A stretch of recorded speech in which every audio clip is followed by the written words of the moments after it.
Hi, my name is Kelly. I'm from South Korea, and we are in Rishikesh, India. This is my husband. His name is. Hi, my name is Satu. I'm from Rishikesh and my wife is Kelly. Okay, here we go. We've been married for 6 years now, almost close to 7 years. I came here about 2009 to learn yoga because I was very stressed out and I thought like I was looking for something to release the stress.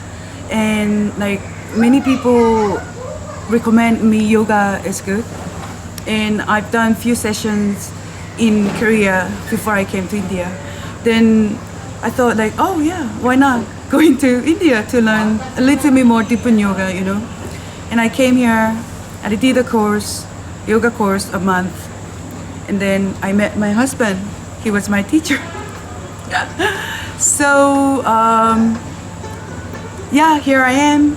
I'm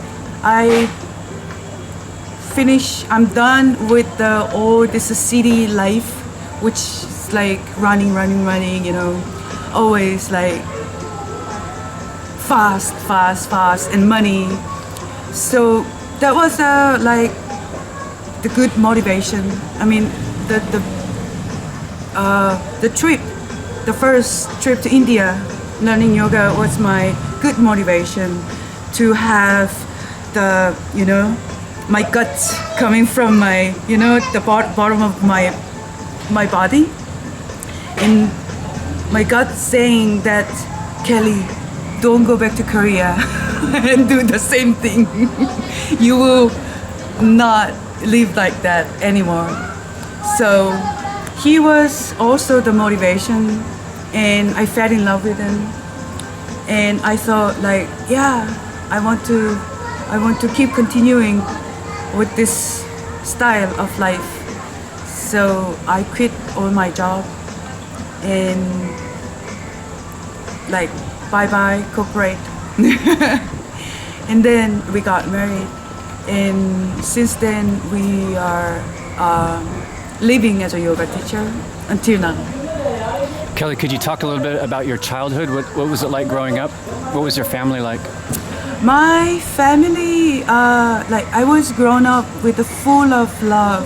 My family was really strong, bonded. Bonded? Yeah, bonded together from my father and mother, because my mom was. Is it okay? Yeah. Yeah. We have a music soundtrack now, so. Right. So, my parents, they were always taking care of us. Their life was a sacrifice to me. I have one sister and brother, and I'm the youngest. So I had any like how can I say? I don't know the words, but I was raised in a good family, in a like loved family, a stable, loving family. Yes, yes. And my father was a policeman. He was kind of a detective, so yeah. I thought like he would be scary, but he was a very, very loving. He's retired, and he's still working, 74 years old. Wow, really? Yeah. Wow. Because after he retired, he had a little bit like a month or two. He had a fully rest, but he couldn't bear it. Yeah. And then he thought that a man or a human being, how can human beings sit in the room and doing nothing? Yeah. So after retirement, my father again went to the police station and then worked as a advisor, and then he's still working in somewhere. Yeah. So I learned a lot from my father. He never stopped. He never stopped going further with himself. Further with himself. In learning and. Yeah, he never stopped working for family. Yeah. Yeah, and what my sponsor said, if you don't do anything and just sit on the sofa at home and watching TV, from that time you're just dead. Yeah. Yeah. So until you can walk, until you can do something productive, productive things, then you are alive. Yeah. Yeah. So that was a little bit short story of my childhood. And how about this handsome man next to you? Let's hear his life. I am not like I'm just middle class boy. Yeah. But I start my yoga journey when I was 20 years old. Before that, I was working in the hotel. So I was cooking, making food. I was inspired by somebody, and someone told me he's a director of Rishikesh in Ramjula. His name is Roshan Singh. So he told me, you have good body, you have a good voice. Why don't you try the yoga? That time, okay, I thought, yeah, this is the right time. Then I start yoga journey, and since then I'm still teaching yoga. And it's been how many years? It's been like 8 years. 8 years? Yeah, I've been teaching continue yoga, and this is my path. And I have learned many things from yoga, and it's given me really happiness. I'm very happy when I do yoga, and yeah, it was nice. And during that yoga session, I meet my wife, beautiful wife, Kelly. Since then we are together, and we had a much dream. We have a dream to open our yoga school. We were struggling for many years. We are talking, we are moving here, there. We are not going a straight. But finally, we decide last year, let's face the problems. So now we are on our track, and we are opening our school soon, by the next year. That's so inspiring to hear that finally, after some journeying and discussing, and that it's actually you're putting it into practice. Yeah, because I have a very beautiful wife, and she's also very inspiration for me. Yeah. How to fight, not to go back. Once you step forward, then you don't need to get back. Not to give up. Yeah. Not to give up. You have to face the problems. If you don't face the problems, there is no cure. So she was one of the inspiration for me to moving toward my future. So was it difficult for both of you, or one or the other, starting yoga when you first were introduced to it? Was it difficult to keep a routine, or? In the beginning, it was hard, but once we become together, then it becomes easy, because everything is not easy to gain. So before I start yoga, I have also much hard time to, but since we enter it becomes easy, and more smooth. We both move, And now you're building a yoga studio and a guest house. So I haven't seen the property yet, but we are just building only yoga school. It's an ashram, not a guest house. So it's an ashram. Okay. Yeah, it's an ashram. So which has a rooms and food and everything we give. And what are you calling it? The name? It's a Om Yoga Academy. Om Yoga Academy. Yeah. You have a website yet? We're working on it. Working on it. Yeah. Yeah. Okay. Soon be ready. And then from you had talked about working in China, and you went to Korea. Could you talk a little bit about those experiences? Yeah. Daryl, can we move a little forward? It's too hot. Sure. I'm sweating. Yeah. Yeah. Then you can cut. Oh my God, it's so hot. It's good.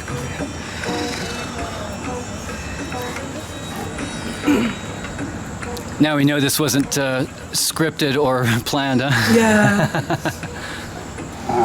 Okay. So about Korea, after married, we stay 1 year in India, and then right after I moved to Korea with Kelly. So I had a much experience about the life. I see how people live, how working they hard, but they working hard, living life, but that's not the real life. So but it's good to have experience. So I went to Korea. I lived 2.5 years. I study Koreans. I see the people's how human being is working very hard, living for the life, but they are still not happy. What can bring the happiness inside?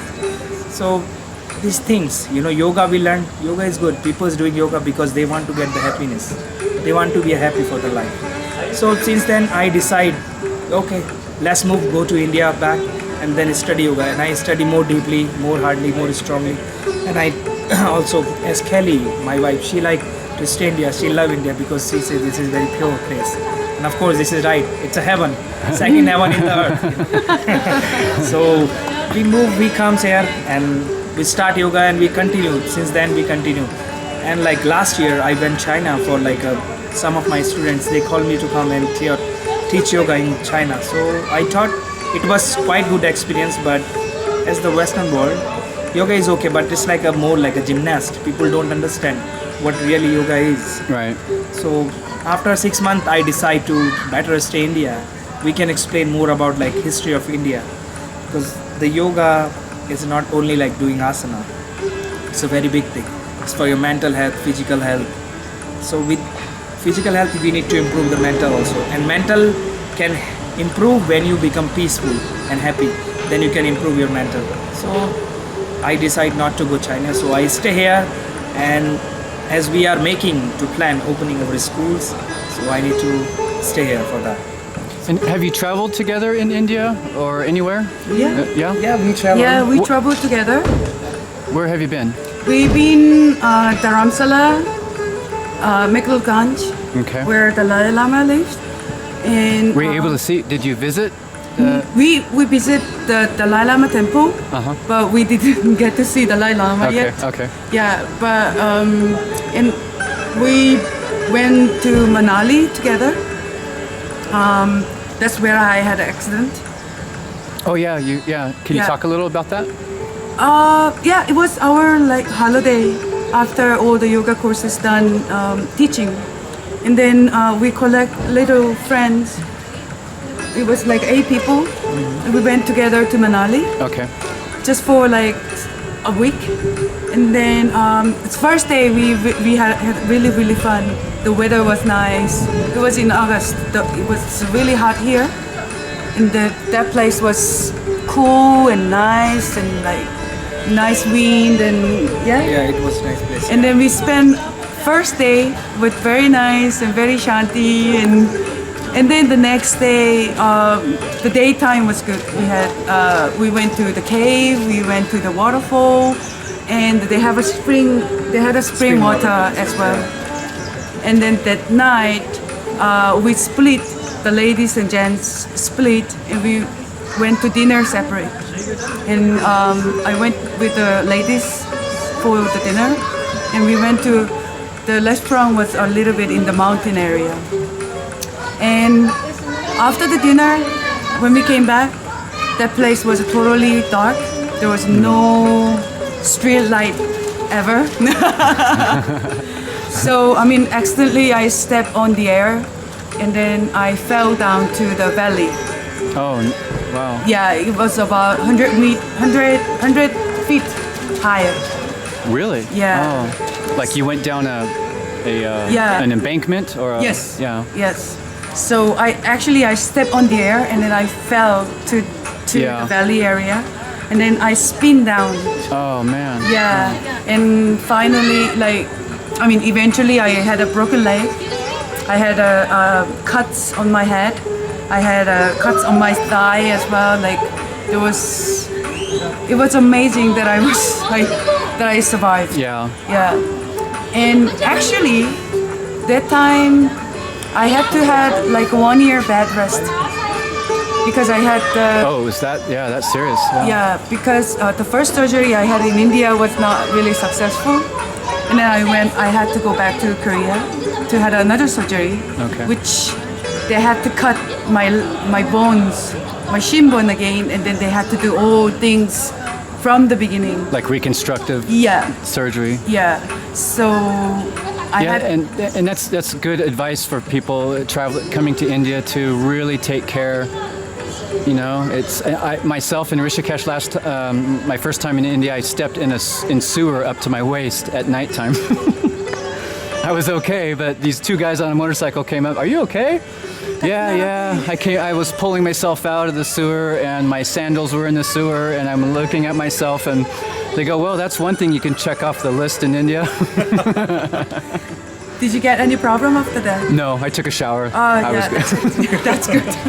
But not to change stories, but it's really important to be careful. I really Aware. recommend people who having accident or who's having like physical, what can I say, issues. Yeah. Yeah, any broken and anything that you require to have operation, then better to contact with your own doctor. Yeah. Better to go back to your own country.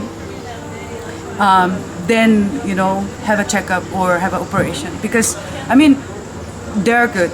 The Indian hospital, some place they are good and they are super expensive. Yeah, But yeah. I mean I'm not this place. I'm not coming from this place. Right. I'm not raised in this place. This is quite different. So yeah, I had to go back home, and in Korea I had another surgery. So from that time, from the first accident, from the first operation, I had to take a bed rest about a year. So actually that was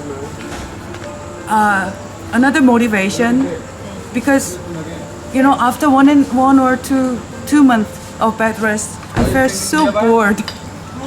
Watching TV, looking at my mobile, that was so boring, because every day same things. Yeah. And then what I did, because I used to teach asana, I was asana teacher. I taught hatha yoga, and like people call it hot yoga and all these things. And then I couldn't teach anymore because I couldn't walk either, right?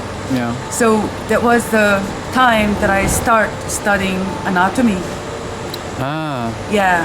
Okay. So the first book I read about anatomy was so bored. I feel so bored, but the more I read, and then the more I how can I apply into yoga. Like I had a problem when I practice physical asana, and then I had a problem when I teach somebody. So slowly I gathered them together, anatomy and the yoga asana, and then kind of it made sense. Right. Right. So that time on the bed, I start to develop one by one, read another book and find out what's happening. Read another book, find out what's happening. So through 1 year, I studied a lot myself, and then later then I had a chance to teach to people, but not anymore asana. So I'm not asana teacher anymore. I became anatomy teacher after that. Yeah. So taking a situation, a difficult, challenging situation, and turning it into a chance Yeah. to learn and teach others. Yeah. Yeah. It's amazing. And also it was quite, I think it was good opportunity for me. I mean, not the accident, but from that time, because in Rishikesh area, there are so many yoga teachers, especially like my, as you can see, my husband, all yoga teachers are men. Yeah. Okay. You can't see, maybe even single person there is a yoga teacher who's teaching Iyengar yoga, right? Usha Devi. But there's no any other foreigners or other Indian women Yeah. who teach yoga. Yeah. So for me, it was hard to get a job as an Yeah. asana teacher. So I think it was a kind of good opportunity for me to have the time to study about anatomy, because there is a requirement of anatomy teacher, not lady asana teacher, right? Yeah. So I think it was good approach for me, Yeah. who I live here as a foreigner or as a Indian husband, and as well as as a yoga teacher. So I have a kind of advantage that I can teach anatomy with connecting with the yoga. Right. Yeah. So That's great. yeah, That's fantastic. yeah. Is there Maybe I talk too much. no. Is there anything together you would share with, in finishing this video interview, that you would tell the world, recommend to people if they have a vision but they haven't pursued it yet, or if they want to change something in their life? What's the first step? If you have vision, then you must go for it. You don't hesitate that this will stop you, or if you don't, you have to must go forward. For my point of view, if you have vision, you must go. You don't have to stop and never get back. Never If you- step back? Yeah, never step back. You have to go forward. If you step back for one problem, you say, okay, you think you want to have there will be another solution. Of course, there is no solutions. Your problem solutions you have. There is no another solutions. When you finish one problems, then you get the solution also. So, for my point of view, is just that. Yeah. What do you think? For me, like people who are living in the city, like we think we have to save the money. We have to have the money, otherwise we will be poor. I mean, we all that makes sense. So yeah, that makes sense. But I mean, you're just earning the money and you're not doing anything. What are you gonna do with that money? Yeah. There are just so many ways that you don't have to be a servant for the money. You don't have to be a slave of money because you're afraid of the money goes away. Yeah. Yeah. There will be nothing happen when you quit your job. If you are struggling in that situation, and if you can't still make the decision which is you don't know which is right, and just ask around. I mean, maybe the homeless people will be, I'm not offensive to homeless people, but homeless people will be more happier than you. Homeless people was more happier than me because I work 14 hours a day. I work. There was no time for me. Yeah. What is the meaning of having this much of money, right? I had no time to spend. So maybe you can look yourself, because you can only change Yes. your life. It's better to understand. If you understand yourself, then everything is easy. Yeah. It's nothing hard. Money cannot make people happy. Once you have to become real happy inside, then money just only can complete your desire, what you need, but it don't really fulfill your everything's. It fulfills once you understand you. Yeah. Right. That's it for me. Yeah. Okay. Thank you. Okay. Bye.